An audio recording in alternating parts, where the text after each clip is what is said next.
It had been a full year since I vanished. No calls, no letters, not even a goodbye. Some people might call that cruel, maybe it was. But when betrayal hits your chest like a brick wall at 80 miles an hour, kindness gets buried beneath the wreckage. I wasn't trying to make a point by leaving. I just couldn't stay. The day I walked out, it was raining. That kind of cold drizzle that seeps into your bones and makes every step feel heavier. I remember watching the streetlights flicker against the wet pavement.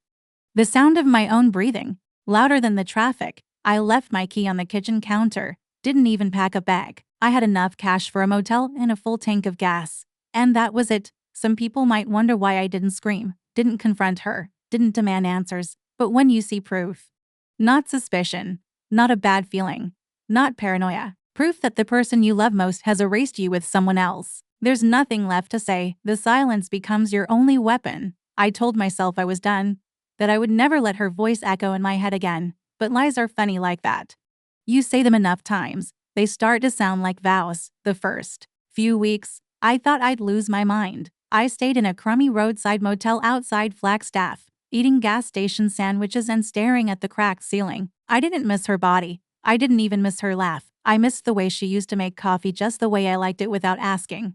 I missed the stupid little routines that made life feel like something shared instead of endured. But the pain didn't burn like it used to. After a while, it dulled into a kind of quiet ache, like pressing on a bruise just to remind yourself it's still there. I grew used to it. Wore it like a coat I never took off. I picked up work wherever I could. Warehouse jobs, a bit of painting. Anything that kept me from thinking too much. The people I met never asked where I came from. Maybe they saw it in my face.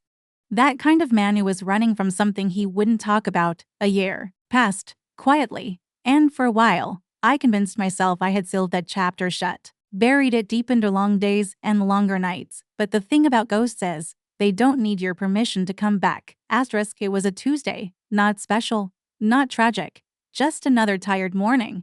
I sat at the corner table of Marlowe's café, the one near the window with the chipped wood and wobbly leg, the same place I'd been coming to for the past 6 months, where the barista already knew I like my coffee black and my eggs overdone.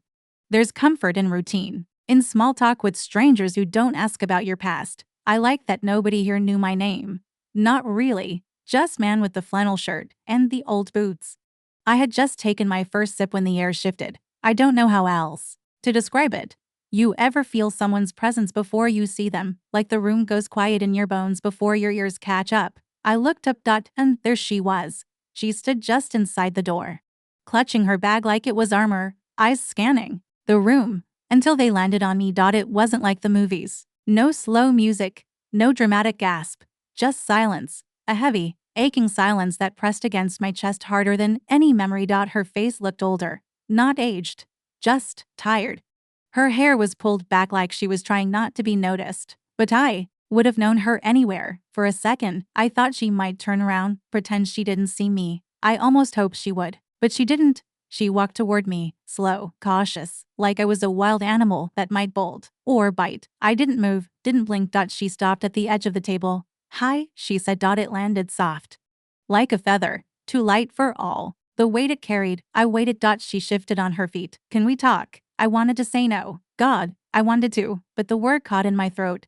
Not because I forgave her, not because I missed her, but because part of me needed to understand why she came back. Why now? So I nodded. Once, she sat across from me, hands clenched in her lap. Neither of us spoke for a long minute. The waitress came by and asked if she wanted coffee. She shook her head. Finally, I asked, "Why now?" Her eyes glossed over, like she hadn't expected me to ask that. Maybe she thought I'd still be broken or angry, but I wasn't angry. Not anymore. Just numb. She opened her mouth, closed it, tried again. "I never stopped thinking about you.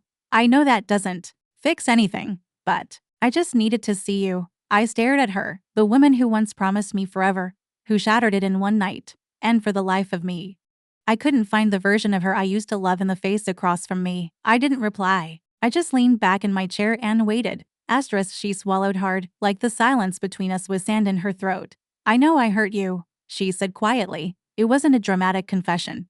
No tears yet.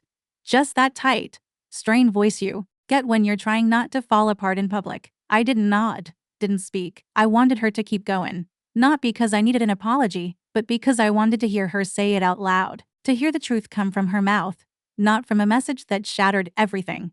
I didn't plan it, she whispered.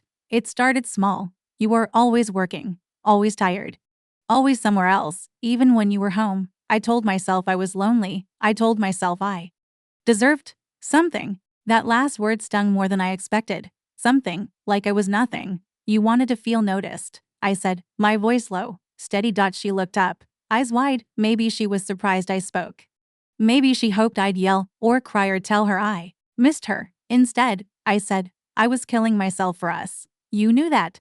Her mouth trembled. I didn't see it then. I swear I didn't. But now, every day I think about what I threw away. Tears slipped down her cheeks. She didn't wipe them. She let them fall. You didn't just break my trust, I said, leaning forward. You broke me.